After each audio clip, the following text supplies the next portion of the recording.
ഇന്ന് ഡേ 8 ആണ്. രാവിലെ തന്നെ യൂബർ ഓൺ ആക്കി വന്നായിരുന്നു. അപ്പോഴത്തേക്കും എൻ്റെ ഇൻസ്റ്റയിൽ തന്നെ വീഡിയോ കണ്ടിട്ട് എനിക്ക് മെസ്സേജ് അയച്ചൊരു ചേട്ടനുണ്ട്, നെയ്യാറ്റിൻകരയുള്ളതാണ്. ഒരു പുള്ളി ട്രാവൽസ് ഒക്കെ നടത്തുന്നതാണ്.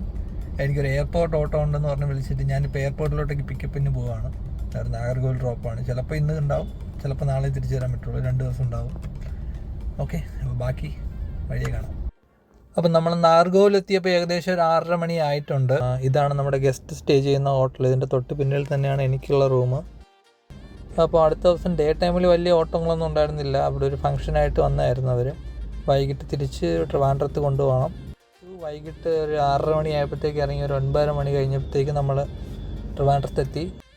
മാഡം സ്റ്റേ ചെയ്യുന്ന സ്ഥലത്ത് ഡ്രോപ്പ് ചെയ്തു. വഴുതക്കാടായിരുന്നു. രാവിലെ ഇനി എയർപോർട്ടിൽ ഡ്രോപ്പ് ചെയ്യണം. അതുകൂടെ ആകുമ്പോഴത്തേക്ക് ട്രിപ്പ് കംപ്ലീറ്റ് ആവത്തുള്ളൂ. അപ്പോൾ നാഗർകോവിൽ യാത്ര കഴിഞ്ഞിരുന്നത് രാത്രി, ബുധനാഴ്ച രാത്രിയാണ് എത്തിയത്. മാഡത്തിന് ട്രിവാൻഡ്രത്ത് തന്നെ സ്റ്റേ ആണെന്ന്.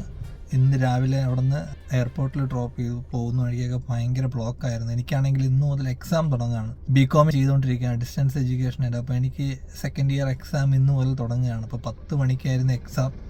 10:30 കഴിഞ്ഞ് ഞാൻ ഹാളിൽ എത്തിയപ്പോഴത്തേക്കും എനിക്കിന്ന് എഴുതാൻ പറ്റുമെന്ന് പോലും ഒരു വിശ്വാസമില്ലായിരുന്നു. പിന്നെ ഞാൻ ഓടിയെത്തി, പെട്ടെന്ന് കയറാൻ പറഞ്ഞു, അങ്ങനെ എഴുതാൻ പറ്റി. അപ്പോൾ എനിക്ക് നാളെ എക്സാം ഉണ്ട്. അപ്പോൾ ഇന്ന് ഓടാൻ ഇറങ്ങുന്നില്ല, നാളെ ഓടാണ്. നാളെ കഴിഞ്ഞ് കഴിഞ്ഞാൽ പിന്നെ 11-ാം തീയതിയാണ് എക്സാം ഉള്ളത്. അപ്പം ഇതാണ് നമ്മുടെ ഡേ 8 and 9 ടോട്ടൽ ഏണിങ്സ് എന്ന് പറയുന്നത്.